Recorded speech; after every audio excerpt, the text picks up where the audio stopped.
everyone. Welcome to the Ozark Outpost in Dixon, Missouri. This is Germany and the Soviet Union, January 41. All right, to start the new calendar turn for Latin America, we rolled an Allied coup in Paraguay.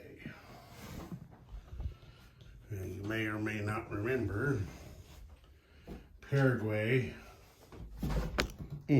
stepped on a dog toy. Paraguay had been pro-Axis.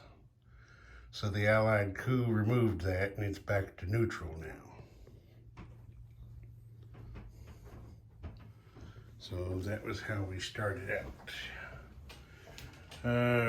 Germany did its tech rolls. And let's just turn the camera that way, kind of toward Germany. Germany did its tech rolls and moved wartime economy and improved factories to stage 3. So, yes. They weren't able to do any spy ring rolls because they already have spies everywhere they can.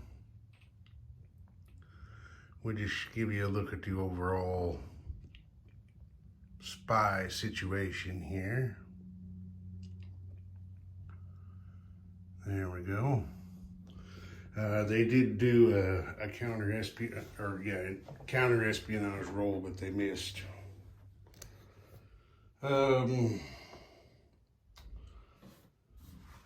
Okay, for their build, see if I can get into a good position here in general, just to look at Western Europe. There we go. For their build, they repaired the damage to the factory in Paris. They built 4 militia, 1 Volkssturm, 1 U-boat, 1 strategic bomber, 1 fighter, 5 infantry, and 1 self-propelled artillery. They got to spend all of that money that they took from the French treasury when they captured Paris. They also spent 3 marks to try to influence Colombia in South America. And they also did a atomic research roll. Now, both of those rolls missed, so, but still they had to pay for them. It was $2 for 2 marks for the atomic research roll and 3 for the failed influence attempt in Colombia. All right, the Germans did a bit of attacking. They attacked up here in Finnmark from Trondelag, but as you can see, they failed. They lost a Marine and retreated. Then they convoy raided. Quite a lot, actually. They convoy raided the East Atlantic line there. Wait a minute. Am I on the right one?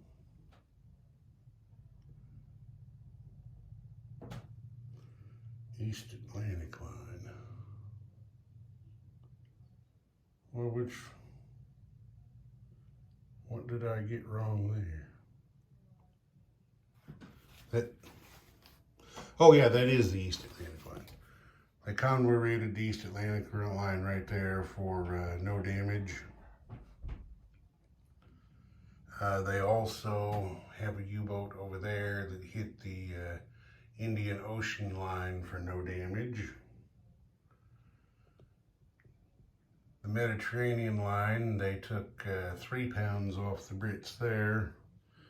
The West Africa line, they also got them for 3 pounds for a total of 6. The Germans spent 4 oil and collected 10.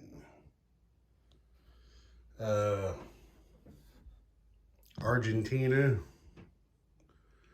got its controlled miner recruitment role, and they added a cavalry right here. I forgot to mention on the Americans' last turn, when Brazil did its recruitment role, they also hit, and they added an infantry right here. All right, that's pretty much that. The Germans did a little bit of non-combat movement, and of course placing their builders. You can see the militias went there to garrison the Atlantic Wall. The Germans have their counterattack force in Paris there. Well, they got there 3, 4, 5 panzers, a fighter, and a commander.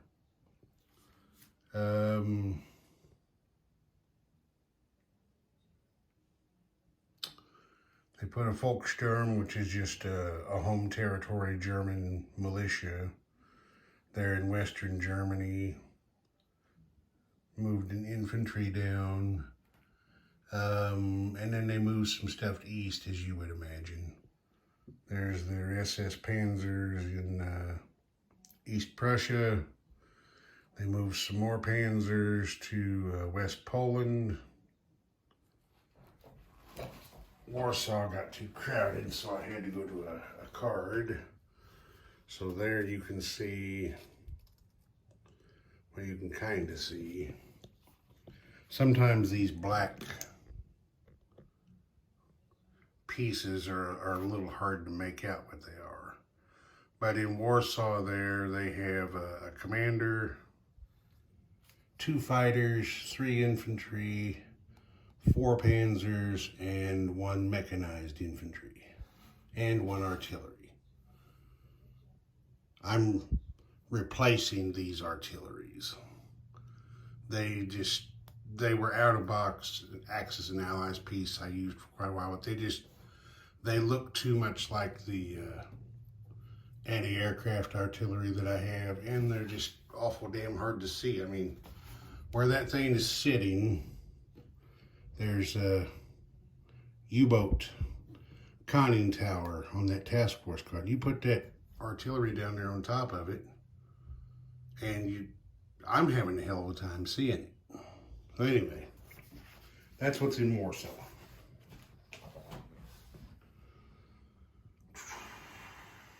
Yes. And Germany also, forgot to mention, Germany also aligned Hungary. Of course, you know, they get to do that after capturing Paris. All right, I think that's it for Germany. Now we move on to the Soviets, the Comintern.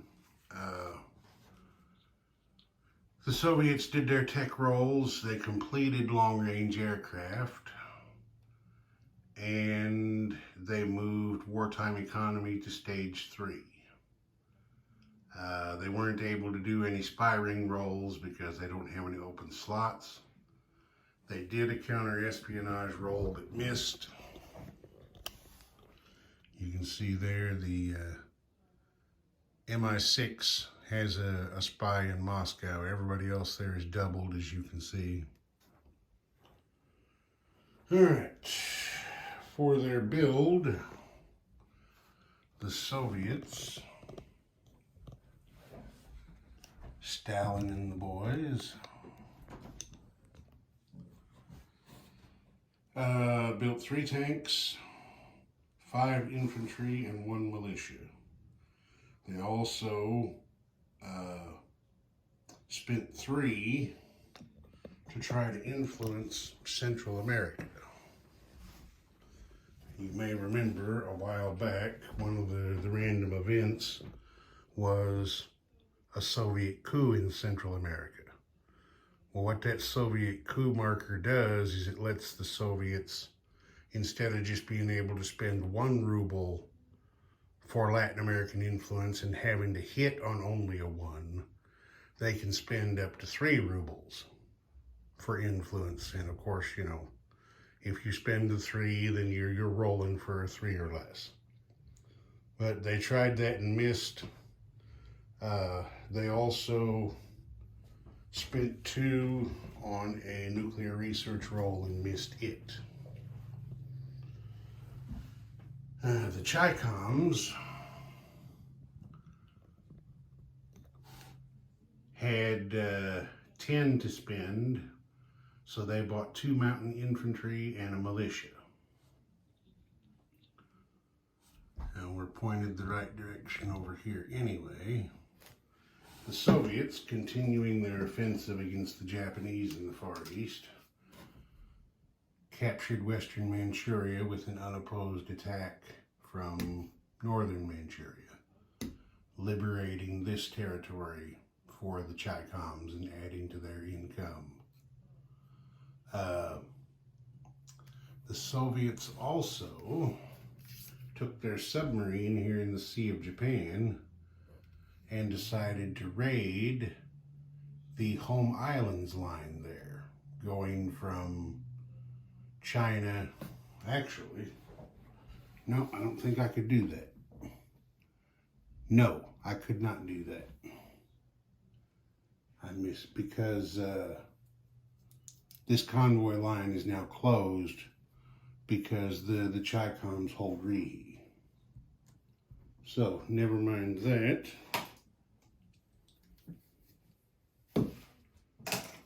I'll have to give, well, I'll just do it now before I forget. I've got to give the Japanese back 4 yen. Okay, minor mistake corrected. So, the Chicoms did not attack anybody. Chairman Mao didn't see any advantage to trying to attack anywhere. Oh, I forgot one. The Soviets made another attack. From eastern Manchuria, they attacked Korea and took out the lone militia defending. So that territory they grabbed for themselves. That's not considered Chinese home country, so it's a straight up capture, not a liberation. Okay, as I said, the Chicoms didn't attack anybody. Of course, they got their recruitment roll. They put an infantry down here at Yunnan. This is also where they put their build. They put their 2 mountain infantry and their militia down there in Yunnan. Now, as I read the rules, you know, once they go to war with an invading power such as Japan, the 2 Chinese factions can occupy and use territory as if it was their own, regardless of whose roundel is on it.